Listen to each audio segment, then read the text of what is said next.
दोस्तों, ईरान में एक बार फिर से हिजाब को लेकर के प्रोटेस्ट स्टार्ट होता हुआ दिखाई दे रहा है। क्योंकि एक वीडियो जो है वो वायरल हुआ, जिसमें आपने अभी देखा कि एक लड़की है, वो बिल्कुल अंडरगारमेंट्स में अपने कॉलेज कैंपस में घूमती हुई दिखाई दी। अब ऐसे में सवाल यह आता है कि इस लड़की ने ऐसा क्यों किया, और साथ ही साथ वहां पर ये हिजाब का प्रोटेस्ट एक बार फिर से हाईलाइट होता हुआ क्यों दिखाई पड़ रहा है। इसी चीज को हम यहां पर डिटेल में समझेंगे। देखो, ईरान में हम देखें तो वहां पर रिलीजियस रिजीम चल रहा है, जिसको लीड करता है मोर और लेस वहां का religious leader, that is ayatollah Khomeini. और वहां पर शरीयत सिस्टम को एकदम टिपिकल मैनर में इंप्लीमेंट करने की पूरी कोशिशें की जाती है। बट वहीं पर जब इंडिविजुअल्स एजुकेटेड हो जाते हैं तो वो अपनी फ्रीडम को एक्सरसाइज करने की कोशिश करते हैं।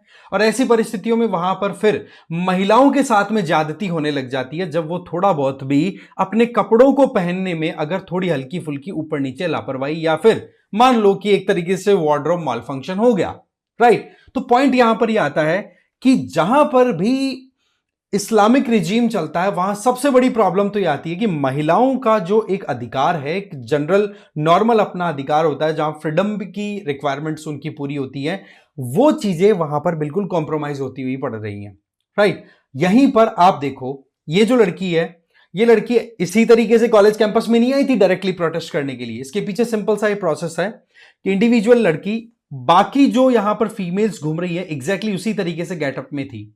ऐसे में वहां पर मोरालिटी पुलिस, अब यहां पर देखो मोरालिटी क्या सिखाई जा रही है कि लड़कियों को कपड़े कैसे पहनने चाहिए, किस तरीके से उनका गेटअप होना चाहिए। इस तरीके की पुलिसिंग करने के लिए एक मसीज करके वहां की एक पैरामिलिट्री ट्रूप काम करती है। वो ट्रूप आकर के और इस लड़की को बोलते हैं कि भाई आपने अच्छे से हिजाब नहीं बांध रखा। अब उसके बाद में लड़की ने प्रोटेस्ट कर दिया होगा, भाई ठीक है, मैं जैसे पहन रखा है मैं ठीक है।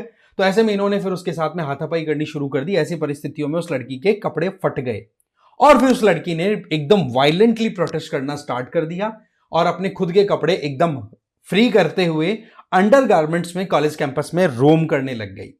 अब आप क्या देखते हो, इसी वीडियो में आपने नोटिस किया कि इस तरीके से एक कार आती है और उस कार में उस लड़की को पहले तो रोड पर जब वो घूम रही थी तो उसको रोका गया, उसके थप्पड़ मारी गई, उसको पीटा गया और उसके बाद में गाड़ी में धक्कर करके और पता नहीं कहां ले गए। अभी तक किसी को कोई आइडिया नहीं है कि लड़की कहां है और किस कंडीशन में है।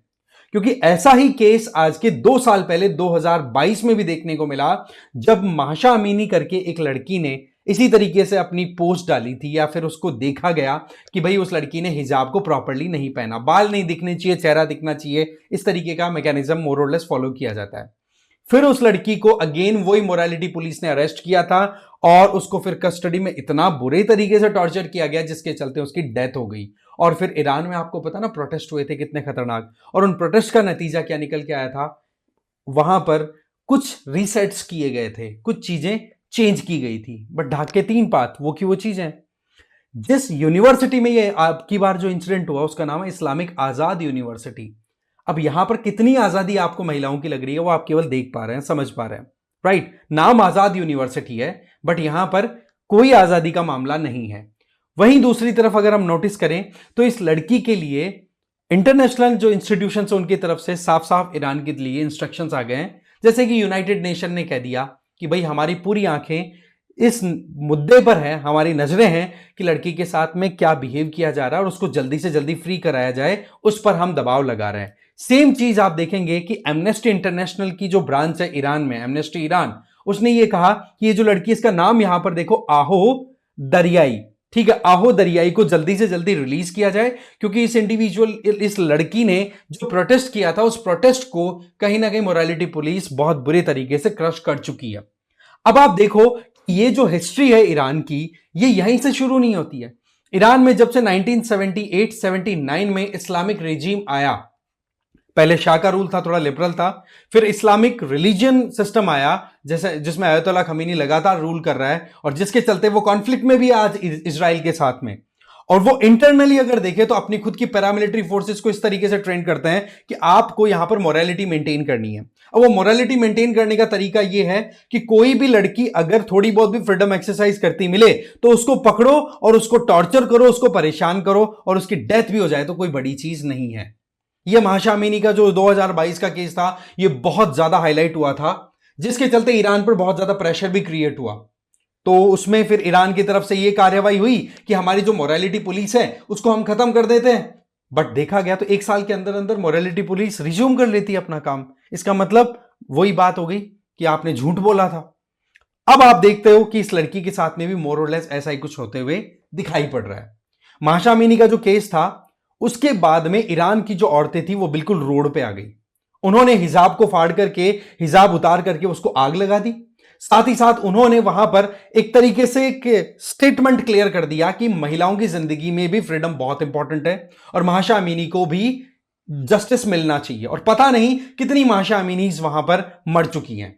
अगर हम मोटी बात करें तो ये महाशा अमीनी के बाद में जो प्रोटेस्ट हुआ था, इसमें 500 से ज्यादा लोगों की तो डेथ हो गई थी और 22,000 से ज्यादा लोगों को अरेस्ट कर लिया था, डिटेन कर लिया था। यह चीज शो करती है कि ईरान में इंटरनली महिलाओं को शिक्षा और ज्ञान देने के लिए कितना ज्यादा वहां पर डेस्परेशन देखने को मिलती है, जबकि मर्द क्या कर रहा है वो चीज वहां पर इतनी रेगुलेटेड नहीं है। तो ये एक डबल स्टैंडर्ड, ड्यूअल स्टैंडर्ड्स को शो करता है कि किस तरीके से शरीयत सिस्टम के अंदर प्रॉब्लम क्रिएट हो रही है महिलाओं के साथ में। ये एकदम क्लियर हो रहा है और ईरान के अंदर तो टिपिकली हम यहां पर नोटिस कर पा रहे हैं। और इतना ही नहीं, ईरान के सिस्टम में जहां पर आप रोड पे सर्विलियंस सिस्टम देखते हैं, आप भी देखते हैं, हमारे यहां पर कैमरा लगे रहते हैं जो कि मोर और लेस ट्रैफिक कंट्रोल रूम के साथ कनेक्टेड होते हैं, जिससे मॉनिटरिंग प्रॉपर हो सके कि कहीं पर कोई इलीगल एक्टिविटी तो नहीं हो रही है। आप क्या देखोगे कि ये मॉनिटरिंग सिस्टम इसलिए इंस्टॉल किया हुआ है, जिसमें ड्रोन्स भी हैं डिप्लॉय किए हुए, वो यही मॉनिटर करते रहते हैं कि महिलाओं ने हिजाब अच्छे से पहना है कि नहीं पहना। अब आप सोचो कि इंटरनल जो लॉ एंड ऑर्डर मेंटेन करने का काम है वो इस तरीके से करने की कोशिशें हो रही हैं, जहां पर महिलाओं ने हिजाब अच्छे से पहना कि नहीं पहना इस पर नजरें गाड़ करके और वहां की पुलिस काम करती है। इसके बदले में आप देखो कि जब भी कोई, अगर मान लो कि कोई महिला ने हिजाब अच्छे से नहीं पहना तो उसको पहले टारगेट किया जाएगा, पकड़ा जाएगा, फिर उसके साथ में हरासमेंट के ट्रीटमेंट होंगे। और अगर महिला ने ज्यादा प्रोटेस्ट कर दिया तो कई ऐसे केसेस आए हैं जहां पर सीधी गोली चला दी उस औरत के ऊपर और उसके चलते फिर कई तो पैरालिसिस में चली गई, कईयों को पीट पीट करके कोमा में डाल दिया। इतना बुरा हाल ईरान के अंदर कर दिया जाता है महिलाओं का। तो ये सीन जो है ये वाकई में एक बार फिर से हो सकता है कि ईरान में आग लगा दे। जिस तरीके से उस लड़की के कपड़े फाड़े गए और उस लड़की ने एकदम क्लियर अपनी तरफ से स्टेटमेंट दे दिया कि भाई बात ऐसी है कि आप लोगों की जो दादागिरी है वो हमारे यहां पर बिल्कुल भी नहीं चलेगी। ईरान में महिलाओं का हाल इतना बुरा है कि अगर हल्का फुल्का किसी को इन्फेक्शन भी हो जाए महिला को तो उसके साथ में हरेसमेंट वाला ट्रीटमेंट होने लग जाता है। अब आप सोचो कि किस दर्जे पर उनको सिटीजनरी या सिटीजनशिप मिली हुई है। तो ये प्रॉब्लम है, ये ईरान की इंटरनल है। और इसी बात को लेकर के बहुत सारे एक्सपर्ट्स का ये बार बार कहना है कि ईरान के लोगों के लिए और ओवरऑल वेस्ट एशिया के लिए अगर शांति स्थापित करनी है तो वहां पर इस्लामिक रिजीम उसको खत्म कर देना चाहिए।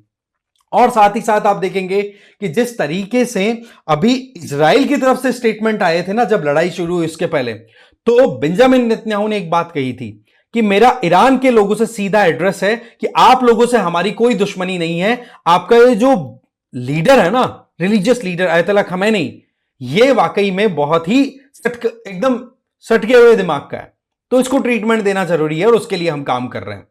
अब आप सोच लो कि इंटरनली कितना ज्यादा डिस्टर्बेंस ऑलरेडी था, अब ये ट्रिगर एक और लग गया है। तो ऐसे में ईरान के लिए इंटरनल अपने आप को ये चेक करना, टैकल करना, एक तो ये चैलेंज है ही, और एक्सटर्नल वाला कॉन्फ्लिक्ट ऑलरेडी यूएसए के साथ भी बराबर होने वाली शुरुआत हो चुकी है, जहां पर इजराइल यूएस एक तरफ और ईरान और उसके प्रॉक्सीज एक तरफ एक तरीके से धड़ों में डिवाइड होते हुए दिख रहे हैं क्लियर, और लड़ाई चल रही है जबरदस्त।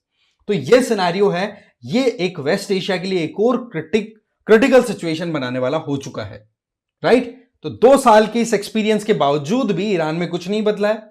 अभी भी सिमिलर वही एस्पेक्ट देखे जाते हैं, हिजाब वाली बातों पर दिमाग लगाया जाता है। अब एंटी हिजाब मूवमेंट एक बार फिर से ईरान में रीसरफेस हो सकता है, इसमें कोई बड़ी चीज नहीं है लार्ज स्केल के ऊपर। तो सवाल यह आता है कि क्या इस्लामिक रिजीम वहां पर चेंज होगा, खत्म होगा, ये देखो समय बताएगा। बाकी ये बात मान के चलो कि जो ताबूत है उसमें कीलें लगातार ठुकती चली जा रही है, और देखना पड़ेगा कि ये ताबूत कब फाइनल हो जाता है, वो समय बताएगा। ठीक है, आई होप आपको ये वीडियो अच्छा लगा होगा। इसी तरीके से कोई और अपडेट आएगा तो फिर से मिलेंगे एक नए अपडेट के साथ। Thank you very much for watching this video.